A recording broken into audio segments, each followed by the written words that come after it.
Doamne Iisuse, în această zi de miercuri, 1 aprilie 2026, te rog să-mi dai o inimă statornică. Într-o lume schimbătoare, ajută-mă să rămân ancorat în Tine. Tată Ceresc, când apar îndoieli, fii Tu tăria mea.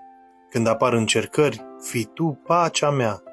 Duhule Sfânt, ajută-mă, te rog, să nu mă clatin, ci să rămân ferm în credință. Îți mulțumesc, Doamne, pentru stabilitatea pe care o găsesc în Tine.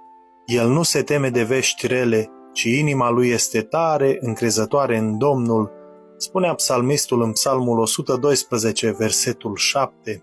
De aceea, prea iubiții mei frați, fiți tari, neclintiți, sporiți totdeauna în lucrul Domnului, căci știți că osteneala voastră în Domnul nu este zadarnică. Am citat din 1 Corinteni, capitolul 15, versetul 58. Slăvit să fie Domnul! Amin!